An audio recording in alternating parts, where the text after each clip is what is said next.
Hi, Shavua Tov. The high school I attended had a motto, Chanoch la'na'ar al pi darko, teach the child according to his way. This is a verse in the book of Proverbs which continues, Gam ki yazkin lo yasur mimena, for even as they get older, they will not depart from it. This is a very important verse, and in order to understand it, let's take a look at the blessings. This week has lots of blessings. Jacob first gives a blessing to his two grandsons, the sons of Joseph, Manasseh and Ephraim, and then he gives the blessing to the 12 tribes, his 12 sons. Or does he? Well, two of them, for example, Shimon and Levi, seem to be getting something other than a blessing. As a matter of fact, Jacob says to them, Arur apam ki az, cursed is their anger, for it is too strong. Vevratam ki kashata, and their rage, because it is too harsh. That doesn't sound like a blessing to me, and yet the Torah says clearly at the end that Jacob blessed each one according to his blessing. So how is that a blessing? Let's take a look back at when Jacob blesses the two sons of Joseph, Manasseh and Ephraim. Joseph dutifully brings them and puts Manasseh, the Bechor, the elder one, at Jacob's right side, and then he puts Ephraim, the younger one, at Jacob's left side, because the Bechor on the right is going to get the main blessing, which is traditional with the firstborn. But Jacob has another idea. He can't see quite well, but he switches his arms and puts his right hand on Ephraim, which bothers Joseph. Joseph says, No, no, no, Dad. Menashe is the Bechor. Put your right hand on him, assuming that his father couldn't see, and that's why he did this. But Jacob says, No, no, no, I know. And he's going to be great too, but Ephraim is going to be even greater. What was this argument, this disagreement between Joseph and his father?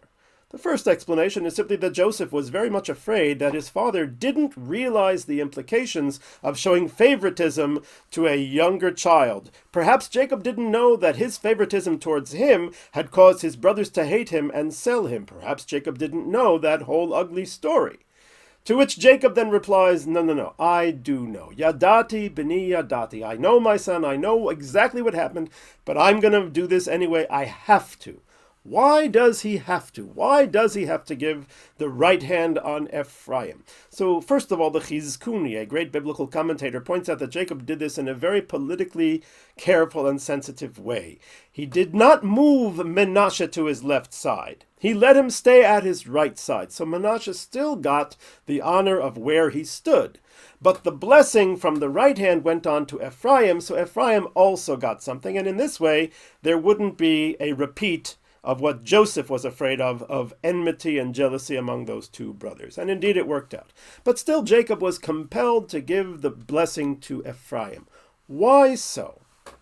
Well, there are different commentaries, but one explanation is that Jacob was concerned that Menashe may be too prone to assimilate. His name comes from the phrase Joseph said that God caused me to forget all of my suffering and my father's house.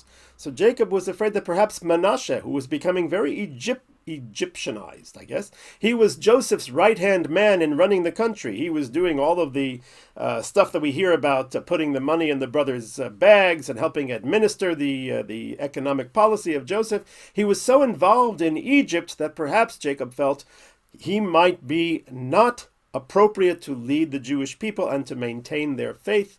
Rather, Ephraim, whose name implies increasing in the land of my affliction, implies a more positive approach, not forgetting, may be better suited to be the future leader of the Jewish people. And indeed, from Ephraim, we would get our second leader, Yahoshua ben Nun, Joshua the son of Nun.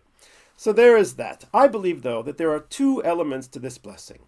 You see, the firstborn is supposed to, according to tradition, get a double portion, a special status. But if you look through the Torah, says the Kli Yakar, another famous biblical commentator, you will see that in almost all of the stories, it's not the firstborn who gets the super blessing. It's not Yishmael, but rather it's Yitzchak. It's not Esau, but rather it's Yaakov. It's not Reuven, but rather it's Yosef. It's not Aharon, but rather it is Moshe who becomes the leader. So we see that the firstborn is most of the time not going to be the leader. And yet we have a commandment to give a double portion to the firstborn. And this is a biblical commandment. So it's not like the firstborn has no importance, has no extra significance. He does. But it seems like when it comes to leadership, it's not going to be the firstborn. So I think there are two elements here. First of all is the firstborn has a monetary claim. They get a double portion. And indeed, Menashe gets a double portion in a sense, because in the future, when you look at the 12 tribes where they inherited in the land of Israel, only Manasseh had 2 locations. He had one inheritance on the east side, the northeast side of the Jordan River, and then another inheritance on the west side of the Jordan River. The only tribe to have 2 places. And I think this is symbolized by the fact that Manasseh stood at the right hand of Jacob. It wasn't just a concession to let him have something, but rather there are 2 elements. Where a person stands is the monetary aspect of being the firstborn. The firstborn is a matter of status. He's born first. That's why he's the firstborn. And Manasseh, by standing at the right side, is indeed getting that monetary blessing. He's getting the double portion inheritance, if you will, as the firstborn deserves. But that's a matter of standing. That's when you were born, basically. But leadership is, what do you do? And actions. Doing is related to the hands. And therefore the hand of leadership, the king with his scepter, who rules by his hand, as it were, goes to Ephraim because he is better suited to be the leader. And this is how Jacob gives these blessings. And we see from here that the aspect of a blessing is not just uttering a nice thought, saying good things will happen to you. No. The word blessing, the word baruch, means to increase. Whenever we say a blessing, we are increasing awareness of God. When we bless each other, when somebody in the Bible is blessed, that means that the good things they have are increased. Their wealth, their influence is increased. Bracha means increase. When you increase something that already exists. And so Jacob looked at the character of those 2 sons of Joseph, and he said, Ephraim has a character trait of leadership. I will give him the blessing. I will increase his leadership qualities, and then he will be even more effective and even more important in the role of leader. Whereas Manasseh has great skills in material things. So I'll give him the blessing of the firstborn to have material success, and so it was. And this is what the verse that we started with says. Chanoch lana'ar al pi darko. Teach the child according to his way. The teacher must look at the student and see who they are, what their character is, and teach accordingly. And the verse continues with, first of all, a cold hard fact. Gam ki yazkin lo yasur mimeno. Even when they get old, they will not be changing their personality. So if you don't teach according to who they are, then your teaching will be in vain. It will accomplish nothing. But on the other hand, if you do teach according to the child, gam ki yazkin, then even when they become very old, they will not depart from your teaching. How many of us can look back at teachers and influencers who were with us when we were in our youngest years, who taught us things that we remember to this very day? Every one of us, I am sure. That is an example of teaching a child according to his way, and that is what Yaakov did. The Torah says he gave each one a blessing according to their blessing. What does that mean? He looked at each son and saw their unique ability, their beautiful light that they are capable of shining into the world, the color, the intensity, the hue, the power. And he said, I will give a blessing to each of them to expand, to increase that good which they already possess. And when it came to Shimon and Levi, he saw them as also being tremendously spiritually powerful. But sometimes the most wonderful person can have a character trait which can destroy it all. And the worst character trait that exists is anger.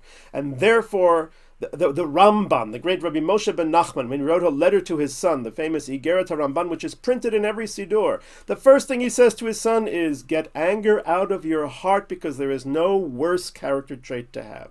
And so Jacob says, Shimon and Levi will never fulfill themselves if they are going to continue with anger. Anger will block their light, it will darken their influence, and therefore it has to be gotten rid of. He does not curse them.